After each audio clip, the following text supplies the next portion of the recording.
Bueno, uno de los métodos que usan supermercados y centros comerciales para incentivar la fidelidad de sus clientes es entregar premios a través de sorteos. Entonces uno puede llegar a una caja registradora y paga su mercado y le dicen, señor Julián, su compra ha superado X monto, de manera que usted puede participar en el sorteo que tenemos a disposición en nuestro supermercado. Por favor, reciba este volante, diligéncielo con sus datos, algunos ya vienen diligenciados, y deposítelo allá en la urna que está atrás. Usted podrá ser el feliz ganador de ese maravilloso premio que usted vaya en ese cartel. Muchas gracias. Y uno va y entonces se desplaza hacia la urna con ilusión, llena sus datos, deposita en la urna con la expectativa de ser un feliz ganador. Yo quisiera preguntar, ¿alguno de ustedes ha hecho ese ejercicio? Recibir el volante, llenar los datos, de pronto elevar una plegaria al Señor. ¿Por qué no podría ser yo? ¿Verdad? Llevar el papelito allá a la urna, depositarlo con ilusión. Ahora yo quisiera hacer un segundo censo. ¿Alguno se ha ganado algo? No, vea que sí, vea que sí. ¿Tú te has ganado algo, Elida, en ese tipo de sorteos? Ay, sí, bueno, ahí con publicidad y todo, levanta la manita, a ver quién más ganó, por allá también ganador, wow, vean, ganadores, otro ganador por allá. ¿Por qué les da pena levantar la mano si son felices ganadores? Consuelito también, te ganaste, uy, tres, ¡ay no, Consuelito! No puede ser, vean, qué suertudo Alfonsito. Muy bien, vean cuántos ganadores, uy, no esperaba tantos, sí, pensé que podría haber algunos, pero no esperaba tantos. Pensando en esto, yo también recordé algunos felices ganadores. Uno de ellos fueron mis padres. Mis papás se ganaron un día una lavadora en un supermercado acá en El Socorro. ¿Cómo le parece? Se ganó una lavadora y un tío, el tío Claudio, es un tío de mi esposa, pero que con él tenemos una relación muy linda. Yo también le digo tío, él me dice sobrino. El tío Claudio se ganó un carro. ¿Cómo le parece? Oiga, hay que ir a mercar donde el tío Claudio, ¿no? Ese premio está potente. Bueno, yo también he llevado mis papelitos a la urna, juiciosamente. ¿Sabe qué me he ganado? ¿Qué pasa con esa actitud? ¿Ah? Pero efectivamente no he ganado ni un rollo de papel higiénico, ni una libra de sal, ni una cajita de fósforo me he ganado siquiera. Nada me he ganado. Nada. De manera que para experimentar la sensación que han vivido aquellos que se han ganado un premio, tengo que usar mi imaginación. ¿Aló? ¿Aló? ¿Señor Julián? ¿Sí, con él? Señor Julián, lo llamamos del centro comercial El Puente, que premia su fidelidad. Lo llamamos porque usted es el feliz ganador de un flamante automóvil 0 kilómetros. ¿Cómo reacciona uno? ¿Qué hace uno, no? Puede ser tan variable, ¿cierto? La emoción. ¿Qué puede hacer uno? ¿Cómo puede pensar? ¿Cómo puede reaccionar? Bueno, yo creo que descubrir exactamente lo que se siente cuando uno recibe una noticia como esa, realmente uno lo puede encontrar cuando llega la noticia. Creo que es hasta que llega la noticia que uno empieza a experimentar los efectos de esa nueva realidad, ¿no? O sea, como por ejemplo que el tío Claudio que se ganó un carro. ¿Qué se siente eso? No lo sé, la verdad, no lo sé. Uno intenta imaginarse la emoción, pero pues solamente creo que cuando llegan ese tipo de noticias uno, ¡ay! ¿Cómo se siente? Algunos serán más efusivos, otros serán más tranquilos, se sentirán como más de pronto relajados al respecto, pero creo que solamente cuando llega la noticia se empieza a experimentar el efecto de esa nueva realidad. Ahora, bueno, ¿eso sucederá solamente con las noticias alegres o sucederá también con las noticias dolorosas y tristes? Si lo pensamos bien, vemos que pasa lo mismo, ¿cierto? O sea, uno empieza realmente a saber cómo se viven esos momentos solamente hasta que esas noticias llegan y uno empieza a experimentar los efectos de esa nueva realidad. Ahora, si tú y yo vamos a Mateo capítulo 14, nos vamos a encontrar con el momento en el que nuestro Señor Jesucristo recibe una noticia dolorosa. Vamos a encontrarnos con ese momento en el que Él la escucha y te voy a invitar a que leamos Mateo 14 desde el versículo 1 hasta el 13. ¿Listo? Vamos a leer juntos la palabra del Señor. ¿Estamos todos listos? Ay, no. ¿Estamos todos listos? Ahora sí. Muy bien, leamos juntos, por favor. Dice la palabra del Señor así. Cuando Herodes Antipas, el gobernante de Galilea, oyó hablar de Jesús, Les dijo a sus consejeros: este debe ser Juan el Bautista, que resucitó de los muertos. Por eso puede hacer semejantes milagros. Pues Herodes había arrestado y encarcelado a Juan como un favor para su esposa Herodías, ex esposa de Felipe, el hermano de Herodes. Juan venía diciendo a Herodes: es contra la ley de Dios que te cases con ella. Herodes quería matar a Juan, pero temía que se produjera un disturbio porque la gente creía que Juan era, ¿qué cosa? Un profeta. Pero durante la fiesta de cumpleaños de Herodes, la hija de Herodías bailó una danza que a él le agradó mucho. Entonces le prometió con un juramento que le daría cualquier cosa que ella quisiera. Presionada por su madre, la joven dijo: quiero, ¿qué cosa? Quiero en una bandeja la cabeza de Juan el Bautista. Entonces el rey se arrepintió de lo que había dicho, pero debido al juramento que había hecho delante de sus invitados, dio las órdenes necesarias. Así fue que decapitaron a Juan en la prisión, trajeron su cabeza en una bandeja y se la dieron a la joven, quien se la llevó a su madre. Después los discípulos de Juan llegaron a buscar su cuerpo y lo enterraron. Luego fueron a contarle a Jesús lo que había sucedido. ¿Y qué dice el versículo 13? Dice: en cuanto Jesús escuchó la noticia, salió en una barca a un lugar alejado para estar a solas. Pero las multitudes oyeron hacia dónde se dirigía y lo siguieron a pie desde muchas ciudades. Qué noticia tan dura, ¿verdad? Muy fuerte, muy fuerte. La palabra del Señor nos muestra que humanamente el Señor Jesús y Juan pudieron tener un parentesco de primos en segundo grado, tal vez, pero no precisa el parentesco, tal vez pudo ser un poquito más lejano, pero se estima que tal vez pudieron ser como primos en segundo grado. Pero tú y yo sabemos que el aprecio que tenía en el corazón del Señor Juan, el aprecio que el Señor sentía hacia Juan, iba mucho más allá de un parentesco humano aquí en su vida terrenal. De hecho, el Señor un día dijo allí en Mateo 11:11, esa cita no la tenemos en pantalla, te la voy a decir, pero dijo: de todos los que han vivido, nadie es superior a Juan. En otra versión de la Biblia dice: de los nacidos de mujer, nadie es superior a Juan, dándonos a entender la grandeza de su llamado y la fidelidad con la que él sirvió al Señor. Y ahora el Señor, humanamente, estando aquí en su vida terrenal, está recibiendo la noticia de que este hombre tan valioso en toda la historia de la humanidad ha muerto a causa de un capricho. Del capricho de un hombre, de una mujer, de toda esta circunstancia que tú y yo acabamos de leer, pero que finalmente termina desencadenando la orden de un hombre terco, de un hombre de mal corazón, de un hombre alejado de Dios.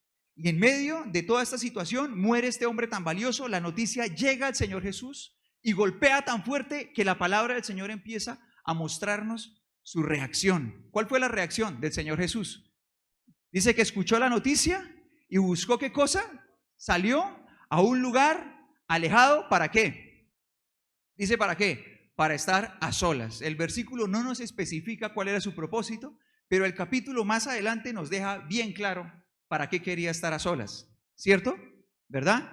Él no quería estar a solas para ir a chatear con alguien, ¿verdad? No quería estar a solas para ir a publicar algo en sus redes sociales. El Señor quería estar a solas, ¿para qué? Para hablar con Dios, con su Padre, ¿verdad?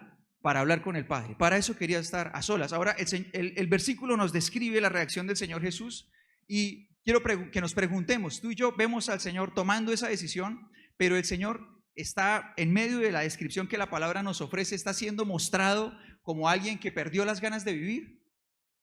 Está siendo mostrado como alguien hundido en la depresión o como alguien absolutamente desesperado. ¿La palabra del Señor nos muestra a nuestro Salvador de esa forma? No, no nos lo muestra así. ¿Por qué no? Si la noticia era tan fuerte. La razón es que el Señor tenía un corazón bien equipado. Ahora tú y yo no sabemos cuándo llegarán las noticias dolorosas, ¿cierto? No sabemos eso. No podemos tener un relojito en conteo regresivo que nos diga: viene una temporada dolorosa. No lo sabemos. Ni tampoco podemos calcular exactamente cómo reaccionaremos. Pero sí podemos saber que nuestra reacción será buena si nosotros tenemos bien equipado el corazón. Si nosotros tenemos el corazón, ¿cómo? Bien equipado, bien equipado. Ahora, bueno, el Señor es nuestro referente perfecto. El Señor Jesús es el máximo ejemplo en todas las cosas, ¿verdad? Así que el corazón del Señor está full de todo lo que un ser humano necesita. Y tú y yo nos gastaremos esta vida llenando nuestro corazón para parecernos cada vez más a nuestro Señor Jesús, ¿verdad? O sea, de hecho, la palabra del Señor que cada día buscamos atesorar en nuestro corazón nos lleva a eso, a parecernos cada vez más a Él. Él es el referente perfecto, su corazón estaba full, perfectamente equipado para afrontar esta situación. Pero yo te quiero compartir algunas de las cosas que el Señor puso en nuestro corazón. De pronto nos encontramos con que estaban allí y de pronto personalmente terminé valorándolas mucho más cuando llegó a nuestra vida la noticia tan difícil de la enfermedad crítica de mi papá y después de su partida con el Señor. En medio de ese camino me di cuenta de que había tesoros demasiado valiosos con los que el Señor nos había equipado, que de pronto pasa con muchas cosas buenas que uno termina normalizando, ¿verdad? Uno muchas veces normaliza las bendiciones de Dios, pero que en medio de esa situación pude descubrir lo valiosas que eran mucho más. Y quisiera compartir algunas con ustedes. ¿Alguien las quisiera escuchar? Bueno, muy bien. Para mostrarte la primera, necesitamos ir a Romanos 13, versículo 8. Quiero invitarte a que leamos este versículo y te voy a invitar a que lo leas en voz alta mientras yo tomo un poquito de agua. ¿Qué dice la palabra del Señor? Leamos juntos, por favor.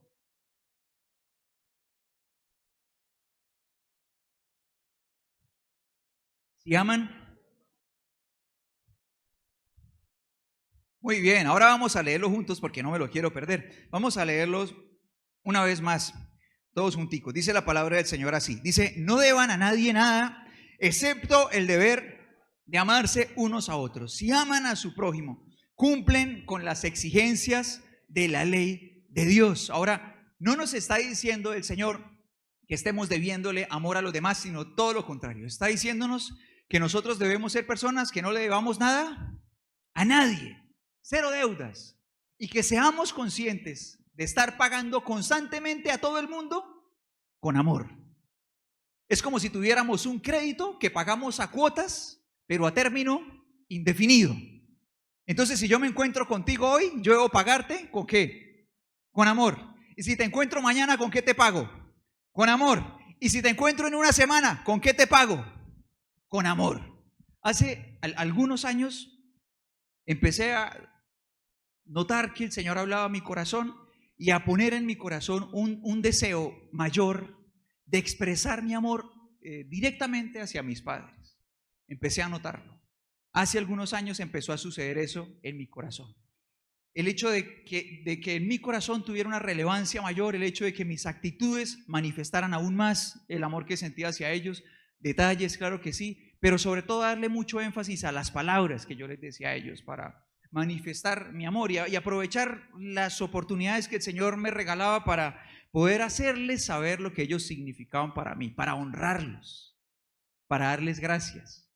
Entonces, pues obviamente cuando aparecían las fechas especiales, como este fin de semana, mañana que celebramos, el Día del Padre, ¿verdad? Fechas especiales, cumpleaños, todo eso, pero también en medio de charlas cotidianas, sencillamente estábamos sentados hablando y aparecía algún tema que permitía rescatar algo lindo de nuestra vida, de ellos, de su historia con nosotros, o en el día a día finalmente, o en las prédicas que el Señor me permitió compartir en los últimos años. Tal vez varios de ustedes que llevan más tiempo notarán que muchas veces utilicé testimonios acerca de la vida de mis padres y su ejemplo, no solamente porque eran útiles en medio de la predicación, sino porque también era una gran oportunidad de honrarlos a ellos y reconocer lo que ellos han hecho y pues siguieron haciendo con el paso de tiempo a favor de nuestra vida y a favor de nosotros.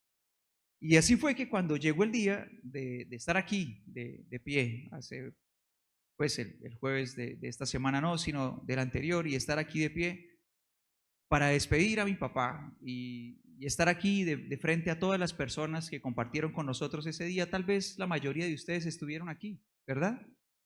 Y ese día que estuvimos juntos despidiendo a mi papá y el Señor me permitía compartir esas palabras, traía una enorme paz a mi corazón el hecho de darme cuenta de que no me había quedado sin decirle a mi padre algo de todo lo que tuviera por agradecer. era hermoso y desde los días anteriores, pero al estar leyendo esas letras y rescatar cada parte de nuestras vidas con mis hermanos y mi papá y familiares y dedicarlas a la memoria de mi papá, poder encontrar que todas esas cosas que yo mencioné aquí, él las oyó de mí cuando estaba vivo, aquí, en esta tierra. Él sigue con vida, pero ya no está aquí. Pero cuando estaba aquí con nosotros, escuchó cada palabra de mi boca. Y yo te quisiera preguntar, ¿tú amas a tu familia? Y quisiera hacerte otra pregunta. ¿Puedes recordar la última vez que tú les dijiste que los amabas? Yo te invito a que estas preguntas que te voy a formular en este momento solamente las pienses. Creo que es mejor. Con eso, si estás al lado de tus seres amados, no sientes el compromiso de responderlas, ¿verdad? Sino solamente de reflexionarlas. Y esa es la pregunta, puedes recordarlo y te invito a que pienses. Obviamente uno no le dice su amor a todos los miembros de su familia con la misma regularidad, pero de acuerdo a lo cercana de la relación. En ese núcleo familiar más íntimo y cercano uno debería poder recordar cuándo fue la última vez que les dijo que amaba a esas personas. Por ejemplo, en el caso mío, a mi esposa y a mi hijo, les he dicho que los amo hoy o se los digo con regularidad o no sé. No sé cuándo fue la última vez que dije que los amaba. Yo quisiera preguntar, ¿tú sientes admiración hacia tus padres? ¿Te sientes agradecido por algo que ellos han hecho por ti en su vida? Por ejemplo, tú conoces la historia de tus padres y tú sientes que hay algo que te parece un motivo de orgullo muy grande. Entonces, bueno, lo pensamos, ¿verdad? Yo creo que esa pregunta es positiva. Probablemente todos tengamos muchos motivos para decirle a nuestros padres gracias, ¿verdad? Para honrarlos. Pero esta pregunta sí es para pensarla. ¿Se lo has dicho a ellos? ¿Has tomado la oportunidad para decirle, ¿cómo vas a hacer eso? Gracias. Y honrarlos por eso. Y bueno, de pronto llorar un poco hablándolo. No de pronto quedarnos solamente en algo como que tan de pronto ajeno a lo personal como de pronto publicar un estado en redes sociales, ¿verdad? Porque es como cuando alguien le entrega a uno un regalo. Si por ejemplo alguien te entrega a ti un regalo frente a frente, yo creo que inmediatamente le decimos gracias, ¿cierto que sí? Yo creo que nadie recibe el regalo y dice, espere, coge el celular y va y le escribe por chat, ¿cierto? O le publica, o sea, lo hará después, adicional, ¿cierto? Pero eso no se roba el momento de decirle a esa persona a la cara y de pronto darle un abrazo y decirle gracias. Y yo te invito a que lo pienses. Yo quiero preguntarte también, ¿te sientes orgulloso de tus hijos? Yo te invito a que lo pensemos porque tal vez puede haber algún corazoncito que no se lo haya dejado saber.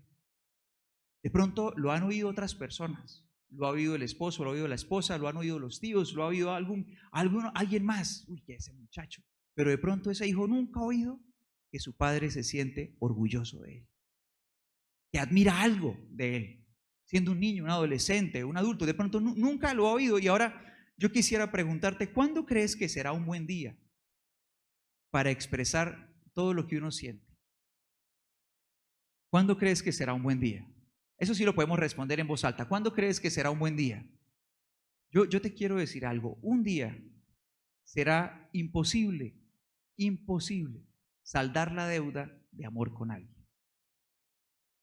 Un día ya no le podremos decir a alguien, te amo, o te doy gracias por lo que hiciste por mí, o te honro, admiro lo que hiciste por mí. ¿Por qué? O sea, ¿cómo fuiste tan generoso conmigo? O sea, un día eso ya no se va a poder decir. Y si nosotros no estamos pagando todo el tiempo esa deuda de amor, un día esa deuda será impagable. ¿Sí estás conmigo o no? Entonces tal vez alguien pueda pensar, no, yo no lo digo, pero ellos lo saben. Estamos de acuerdo en que las palabras sin acciones son huecas, son vacías. Estamos de acuerdo en que las acciones deben hablar acerca de lo que nuestras palabras deben ser el sustento, es cierto, pero hay cosas que necesitan decirse, como las cosas que estamos mencionando ahorita. Entonces, por ejemplo, si un hombre quiere que una mujer sea su esposa, no es suficiente con que compre el anillo, no es suficiente con que haga reservación en un hermoso restaurante y se ponga elegante. No es suficiente con que se siente a la mesa y tenga una hermosa conversación. Ella lo pudo sospechar toda la vida, todo el día, y decírselo a todas sus amigas. Pero si él quiere que ella le diga, sí, quiero ser tu esposa, ¿qué tiene que hacer? Decírselo. ¿Está conmigo o no? Hay cosas que sí o sí hay que decir, como estas cosas, como un te amo, como un te agradezco, como un te admiro, te honro, me siento orgulloso de ti. Sí o sí hay que decirlas, hay que decirlas. ¿Cuándo? ¿Cuándo las decimos? Dígalo fuerte conmigo, por favor. ¿Cuándo? ¿Cuándo? Ahora, hoy, ¿verdad? ¿Sí está conmigo o no? Ahora tenemos que estar al día con nuestra cuota de amor. Tenemos que estar al día con nuestra cuota de amor. No podemos quedar debiendo. Así que le pido que por favor le diga a la persona que está al lado suyo, tenemos que estar al día. Por favor dígale, tenemos que estar al día, tenemos que estar al día, tenemos que estar al día. No se vale darle pellizcos al esposo, por favor, ni codazos. No se vale eso, por favor. ¿Listo? Solamente esa frase, tenemos que estar al día. Cada uno hace su compromiso personal con el Señor.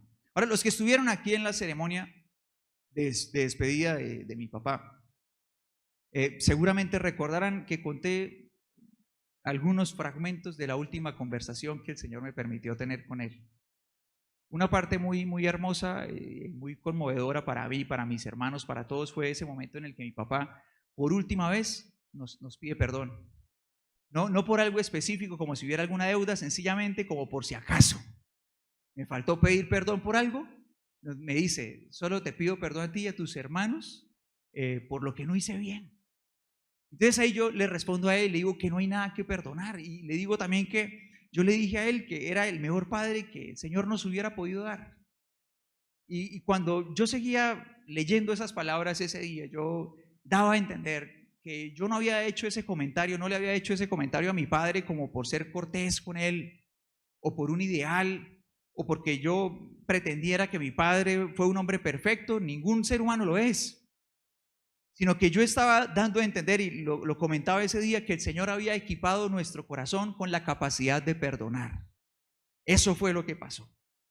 Aparte, mi papá tenía una manera de perdonar hermosa, o sea, creo que es de las personas que más bíblicamente yo veo que tenía una facilidad de perdonar, y él lo enseñó muchas veces. Ojalá no lo olvidemos los que escuchamos esa enseñanza acerca del perdón de parte de él, pero él normalmente enfatizaba dos cosas: que el perdón debía hacerse sin cantaleta y sin esperas largas. Él enseñaba eso, sin mucha palabra y sin demasiado tiempo, o sea, concreto, sencillo, sin esperas largas. Mi papá hacía eso. Uno le pedía perdón a mi papá, uno se acercaba a él, le pedía perdón, y él le decía, si necesitaba decirle algo, le decía una, dos frases, le decía a uno que lo perdonaba.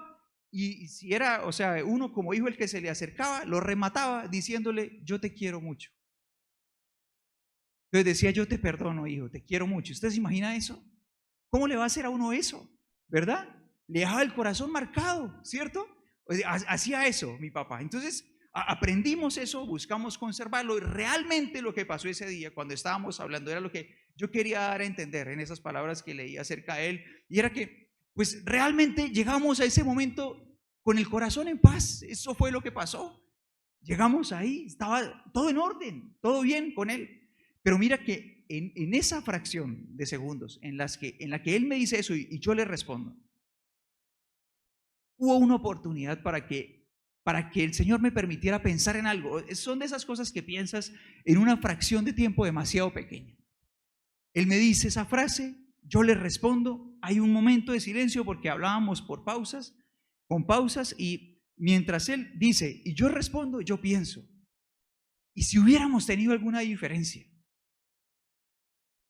En un momento como ese, ¿qué crees que hubiera pasado?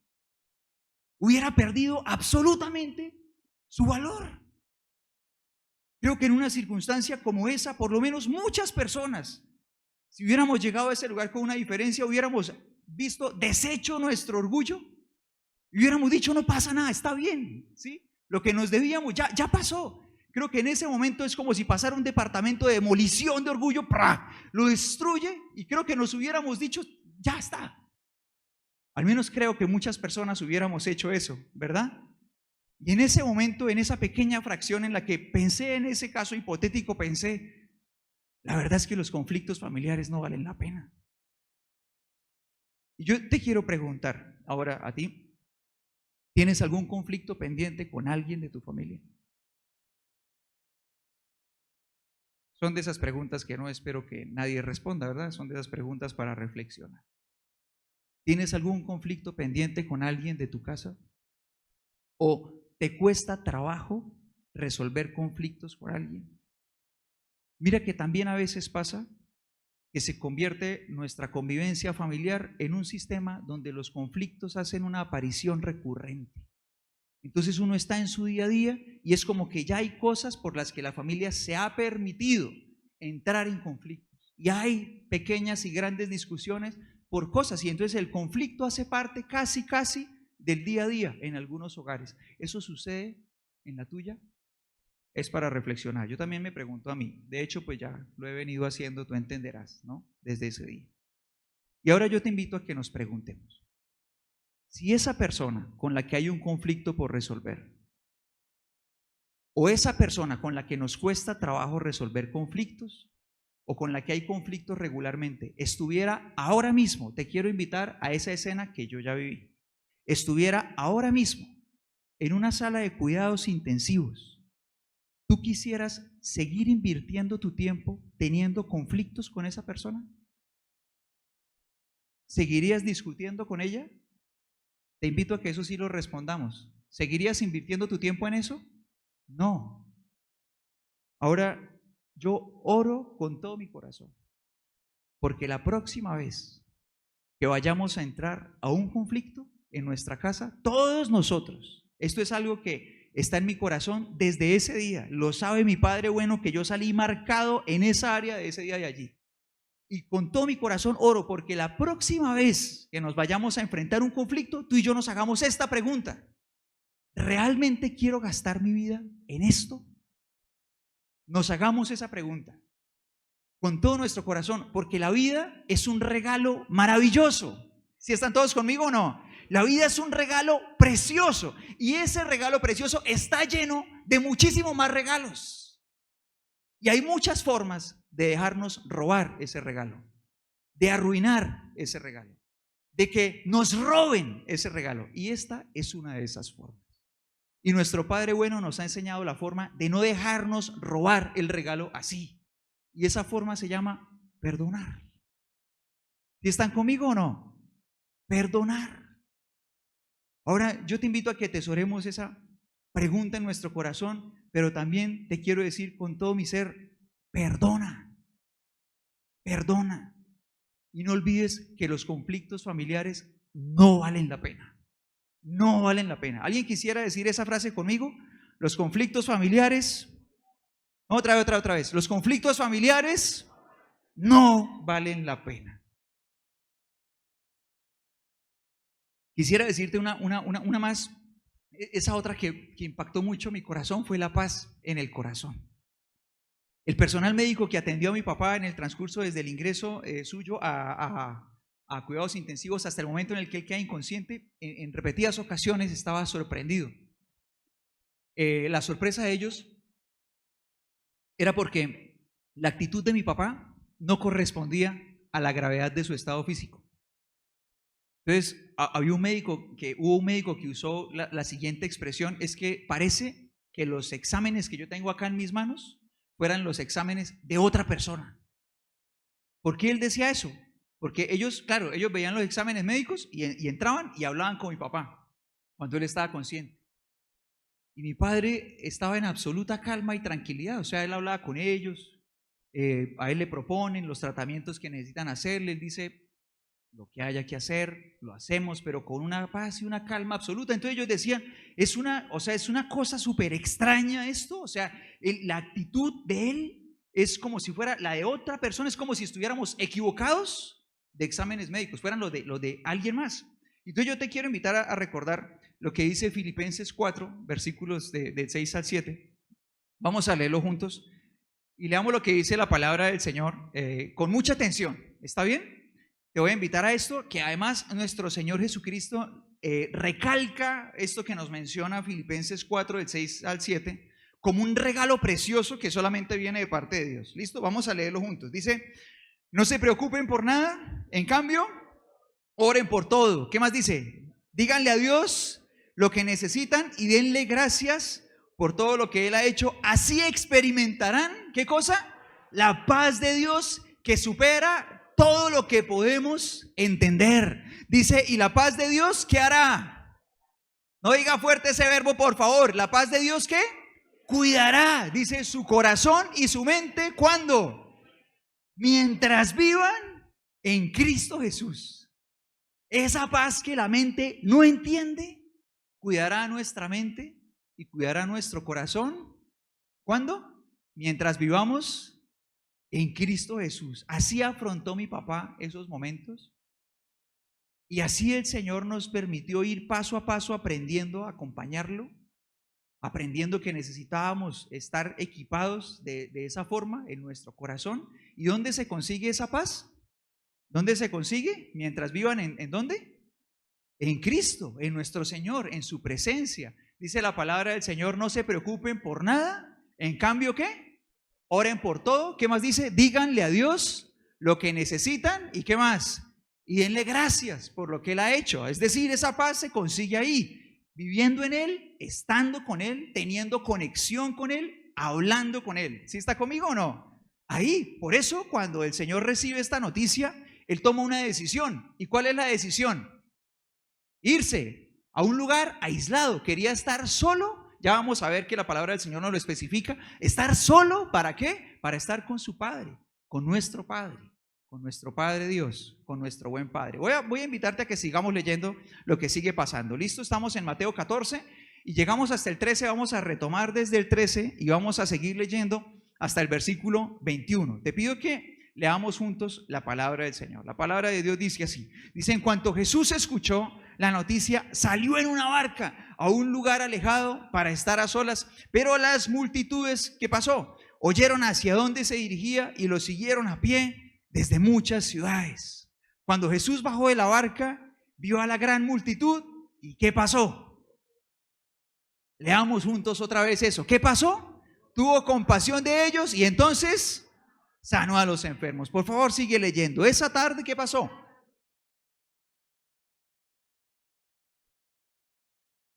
Este es un lugar alejado y ya se está haciendo tarde. Despide a las multitudes para que puedan ir a las aldeas a comprarse comida. Jesús les dijo, eso no es necesario. Denles ustedes de comer. Pero lo único que tenemos son 5 panes y 2 pescados, le respondieron. Ahora hagamos una pausa ahí. El Evangelio de Juan, este momento aparece en los 4 evangelios. El Evangelio de Juan nos especifica de dónde venían los panes y los pescados. ¿De quién eran? De un muchacho.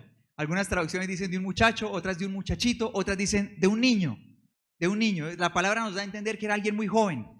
Tal vez un niño, un adolescente, muy jovencito, muy jovencito. Estaba ahí en los 10 y tantos, tal vez, ¿verdad? Dice el versículo 18, sigamos adelante, y dice el versículo 18, tráiganlos aquí, dijo Jesús. Luego le dijo a la gente que se sentara sobre la hierba. Jesús tomó los 5 panes y los 2 pescados, miró hacia el cielo y los bendijo. Después partió los panes en trozos y se los dio a sus discípulos, quienes los distribuyeron entre la gente. Todos comieron cuanto quisieron y después los discípulos juntaron 12 canastas con lo que sobró. Aquel día unos 5,000 hombres se alimentaron, además de las mujeres y los niños. Te voy a invitar a que leamos una vez más el versículo 14. Le voy a pedir a producción que por favor nos regale solamente el versículo 14 para que leamos una vez más ese versículo. Te pido que lo leas en voz alta. ¿Qué dice?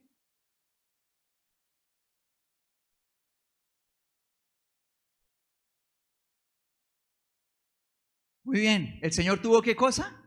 Tuvo compasión. Y mira que tú y yo, en medio de las dificultades, seguimos siendo padres. Cuando llegan esas noticias dolorosas, los tiempos difíciles, seguimos siendo padres, ¿verdad? Seguimos siendo madres, seguimos siendo esposos, seguimos siendo hijos, seguimos siendo hermanos, seguimos siendo hijos de Dios con responsabilidades que Él nos ha delegado, ¿cierto? O sea, la vida no se pone en pausa, ¿verdad? La vida continúa. Seguimos allí con todas esas cosas en nuestras manos y que sabremos sostener de la mano del Señor. Ahora, bueno, nosotros no somos nuestro Señor Jesucristo, que es el perfecto proveedor, ¿verdad?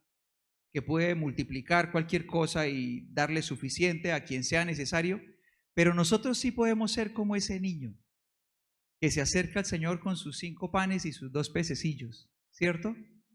Para poder hacer algo por esas personas que están alrededor nuestro y que nos necesitan también y que necesitan del Señor, y podemos hacer alguna cosa. El Señor puede tomar esos 5 panes y 2 pececillos y hacer algo a favor de las personas alrededor, ¿cierto que sí? ¿Verdad? Bueno, en medio de este tiempo doloroso, pues nosotros, además de ser padres y esposos y bueno, hijos y bueno, todo esto como familia, además somos los pastores de esta casa. Imagínese usted la responsabilidad tan grande, ¿verdad?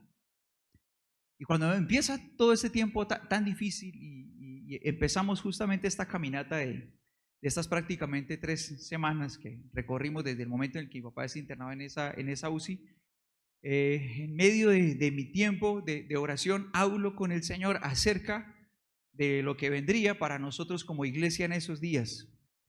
¿Qué sucedería? ¿Qué iba a pasar?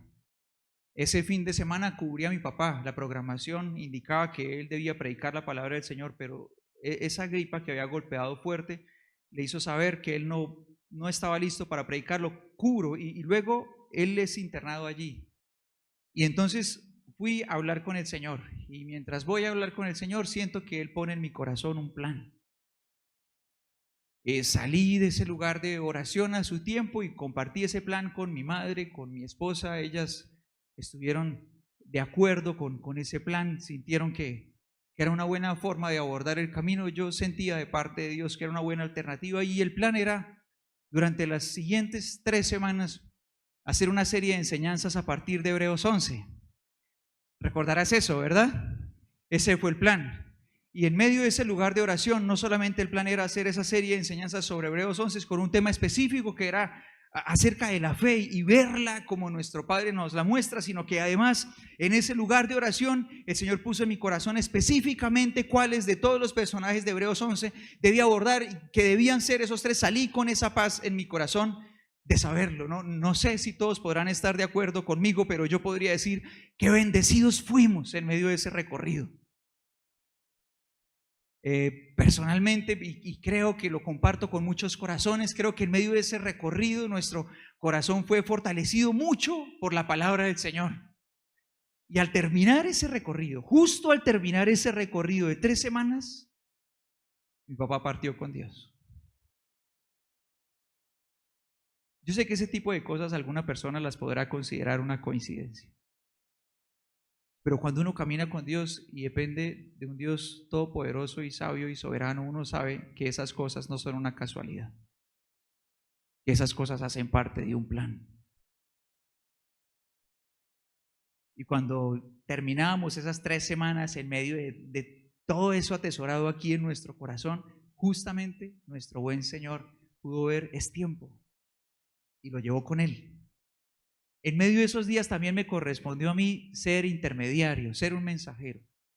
Me correspondía a mí entrar al hospital y recibir los informes de los médicos con todo lo que ellos debían, pero también querían decir acerca del estado de mi papá, y yo debía entrar a esa unidad de cuidados intensivos, luego recorrer ese pasillo, salir para contarle a mi madre, a mi esposa y a mis hermanos lo que había visto y lo que había oído.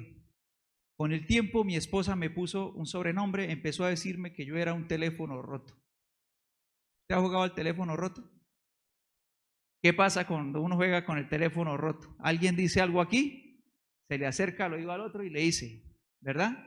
¿Y qué pasa? El del lado escucha, y ¿qué tiene que hacer? Decirle al que sigue. Y así sucesivamente hasta que finalmente se acaba la cadena. Normalmente, cuando llega el último, ¿qué pasa? Esa cosa no se parece nada al primero. Bueno, mi esposa me puso así, me puso teléfono roto. Eso lo hizo como un par de días después de estar yo haciendo ese oficio, y ella me veía salir, la esposa de uno que lo puede conocer íntimamente, ¿verdad? Ella me miraba a los ojos y un día me dijo, tú eres un teléfono roto.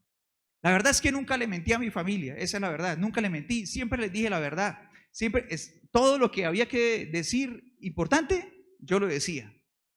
Lo único que yo hacía, y de eso sí soy culpable, es de tomar todos los mensajes y suprimirles cualquier opinión personal y cualquier tipo de pesimismo.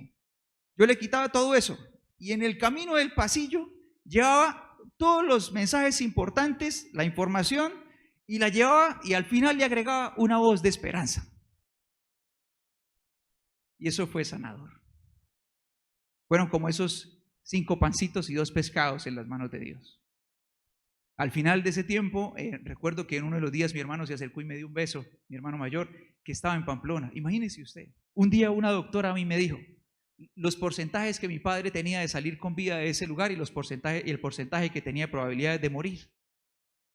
¿Qué necesidad tenía mi hermano en Pamplona de saber eso? Suficiente con saber que está en la unidad de cuidados intensivos. Eso fue uno de los momentos más críticos al principio. Ella me dice esos datos y yo salgo de ahí. Yo digo, bueno, esa información se puede suprimir. Así que me la guardé aquí, ¿verdad? Nadie más la necesita saber, Señor, contigo y conmigo, está bien, suficiente, ¿verdad? El resto, ¿qué necesita saber? Que mi padre está delicadito ahí adentro, que necesitamos orar por él, eso, ¿verdad? ¿Si está conmigo o no? Entonces ese teléfono roto se convirtió en algo sanador. Mi vida puede ser muy pequeña, como los 5 panes y 2 peces de ese niño, pero lo que pasa es que en las manos del Señor cualquier corazón puede ser un corazón sanador. ¿Si estás conmigo o no? Ahora, tú y yo podemos tener un corazón sanador en medio de las dificultades en nuestra casa. ¿Te has dado cuenta de que en medio de las dificultades muchas relaciones tienden a deteriorarse? ¿Sí te has dado cuenta? De pronto una familia entra en crisis financiera y esa crisis financiera se convierte también, da como fruto crisis en medio de las relaciones, se empiezan a deteriorar la forma de tratarse unos a otros y así pasa con muchas cosas. En medio de los tiempos difíciles las cosas terminan dando como fruto el deterioro de las relaciones entre unos y otros, pero de la mano de Dios tú y yo podemos tener un corazón que sigue siendo amoroso. En medio de la dificultad puedes seguir siendo un padre amoroso, ¿sí, verdad o no? Puedes seguir siendo una madre amorosa, puedes seguir siendo un padre respetuoso, puedes seguir siendo un hijo respetuoso también, tranquilo, de buen carácter, de palabras de ánimo. Puedes seguir siendo una persona que trae sanidad al corazón de otros en medio de la dificultad, si el Señor está con nosotros. ¿Sí está conmigo o no? Ahora, bueno, ¿qué pasó después de esto? El Señor convierte esos pancitos y esos peces en algo que puede ayudar a alguien más. Y la palabra del Señor dice en el versículo 22 lo siguiente. Vamos a leerlo juntos. Dice la palabra del Señor así. Dice Mateo 14, versículos 22 y 23.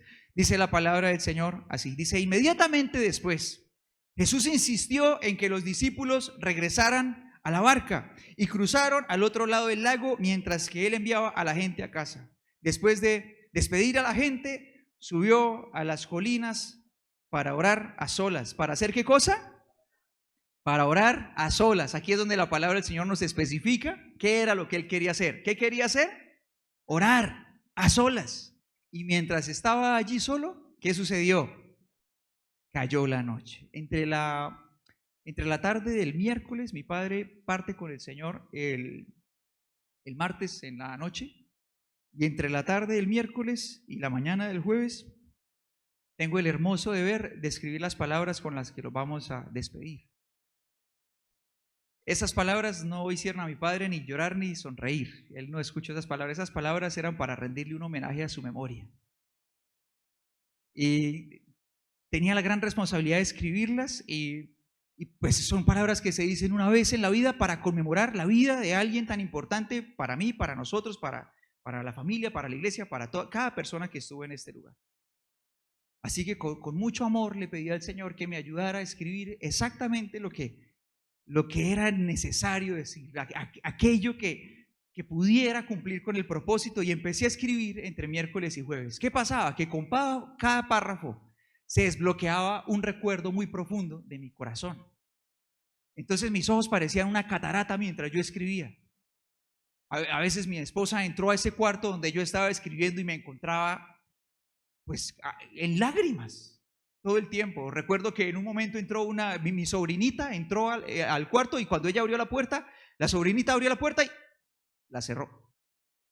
Claro, ahí estaba el tío en esa condición. Yo llamaba a mi esposa con cierta regularidad para que me escuchara leérselas a ella.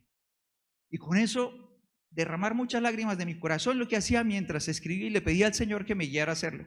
Le pedía también al Señor que me diera la fortaleza para poder leerlas debidamente aquí en este lugar y poder cumplir con el propósito de honrar la memoria de mi papá.